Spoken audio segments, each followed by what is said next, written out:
The Poem of the Man God. Preparation for the Passion. Chapter 571. Leaving for Enon. 3rd of March, 1947. Jesus is meditating, sitting all alone under a gigantic holm oak, which has grown on a slope of the mountain dominating Shechem. The city, of a rosy white shade in the early sunshine, is below, spread out on the lower slopes of the mountain. From above it looks like a handful of huge white cubes thrown by a big boy on a green sloping meadow. The two watercourses from which it rises form a silvery blue semicircle round the city.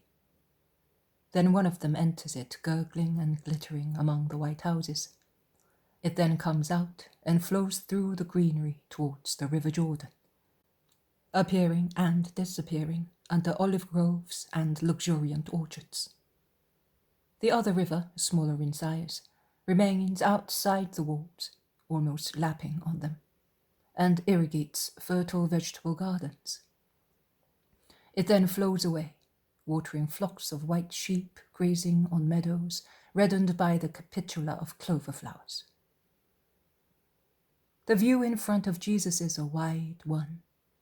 After lower and lower undulating hills, one can see the green Jordan Valley foreshortened, and beyond it, the mountains of the region beyond the Jordan, ending to northeast in the typical summits of Hauran.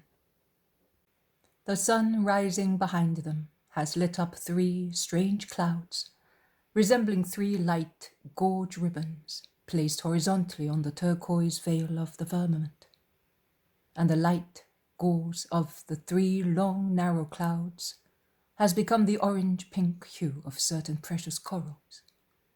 The sky seems to be barred by this airy railing and is beautiful.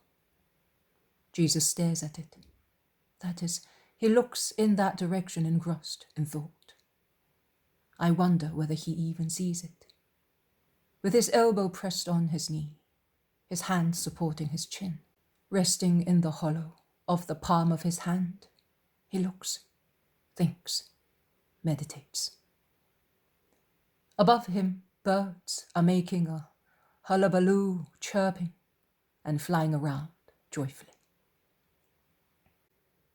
Jesus lowers his eyes, looking at Shechem, that is awakening more and more in the morning sunshine. The shepherds and flocks, so far the only ones animating the view, are now joined by groups of pilgrims, and the jingling of herd bells mingles with the tinkling of the harness bells of donkeys, and with the noise of voices, the shuffling of feet, and the babble of words. The noise of the awakening city and of the people ending their night's rest is carried in waves as far as Jesus. Jesus stands up. With a sigh, he leaves his quiet place and goes down quickly towards the town, along a shortcut. He goes in among caravans of market gardeners and pilgrims, while the former are hurrying to unload their goods, and the latter to buy them before setting off. Waiting in a group in a corner of the square, there are already the apostles and the women disciples, and around them there are the people of Ephraim, Shiloh, Lebanon, and many from Shechem. Jesus goes towards them and greets them. He then says to those of Samaria, "And now, let us part. Go back to your homes. Remember my words. Grow in justice." He then says to Judas of Kerioth, "Have you given alms for the poor of every place as I told you?" "Yes, I have, with the exception of those of Ephraim, as they have already had them." "Go then. Ensure that every poor person may be comforted." "We bless you on their behalf." "Bless the women disciples. They gave me the money. Go. Peace be with you." They go away unwillingly, sorrowfully, but they obey. Jesus stays with the apostles and the women disciples. He says to them, "I am going to Enon. I want to visit the place of the Baptist, I shall then go down to the road in the valley. It is more comfortable for the women." "Would it not be better to take the road through Samaria?" asks the Iscariot. "There is no reason why we should be afraid of highwaymen, even if our road is close to their dens. Who wants to come with me can do so. Who does not feel like coming as far as Enon can remain here until the day after the Sabbath. On that day I shall go to Tirzah, and whoever remains here can join me there." "Actually, I should prefer to stay here. I am not very well. I am tired," says the Iscariot. "One can see that. You look like one who is not well. You look gloomy indeed. Also with regard to your humour and complexion. I've been watching you for some time," says Peter. "But no one asks me whether I am unwell. However, would that have pleased you? I never know what you like. But if it pleases you, I shall ask you now, and I am willing to stay with you to look after you." Peter replies to him patiently. No, I am only tired. You may go. I shall stay where I am." "I shall stay as well. I am old. I shall rest, assisting you as a mother," says Eliza all of a sudden. "Are you staying? You had said," interrupts Salome. "If everybody went, I would have come as well, in order not to be left here all alone. But since Judas is going to stay, then I will come too. I do not wish to sacrifice you, woman. You will certainly go willingly to see the refuge of the Baptist."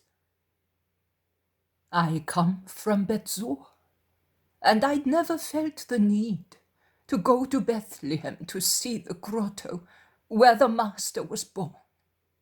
That is something I shall do when I shall no longer have the Master.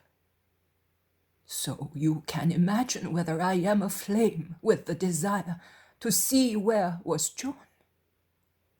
I prefer to practice charity, as I am sure that it has more value than a pilgrimage." "You are reproaching the Master.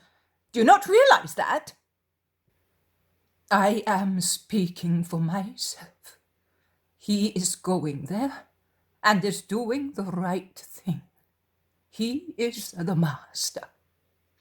I am an old woman in whom grief has removed all curiosity, and the love for the Christ has removed all desires except that of serving him.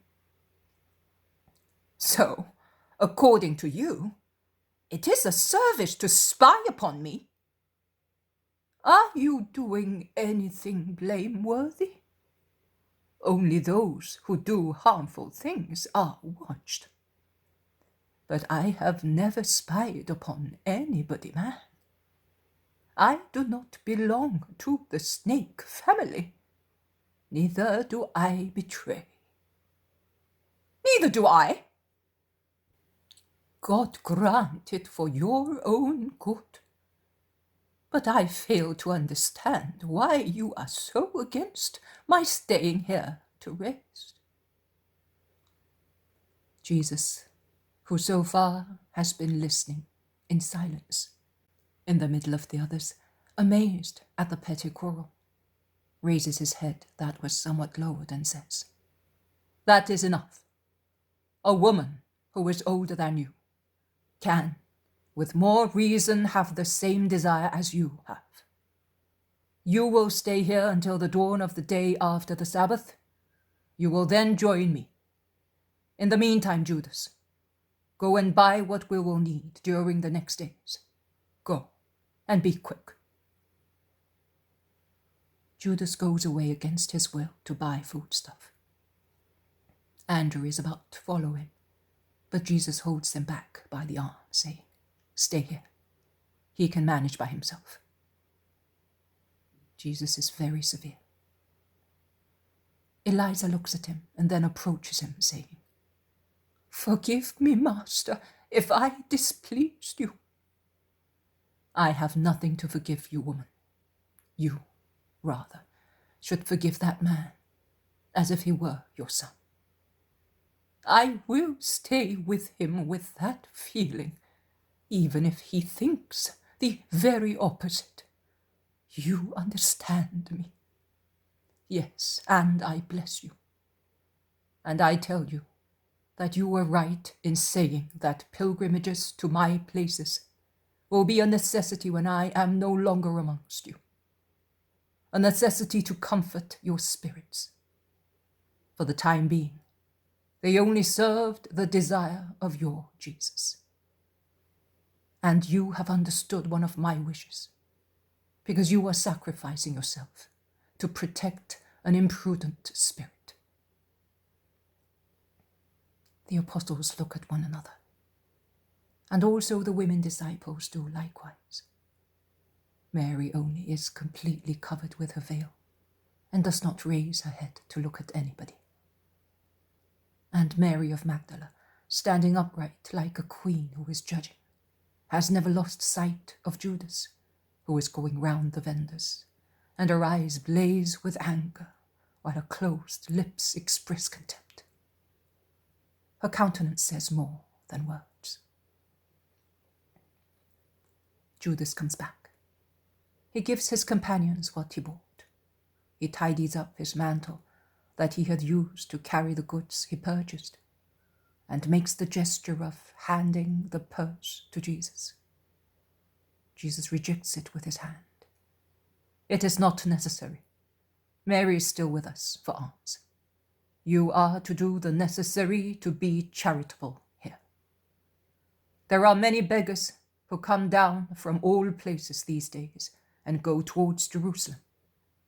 Give them alms, without prejudice, with charity, bearing in mind that, with regard to God, we are all beggars of his mercy and of his bread. Goodbye. Goodbye, Eliza. Peace be with you." And he turns round quickly and begins to walk fast along the road that was near him, without giving Judas time to say goodbye to him. They all follow him in silence.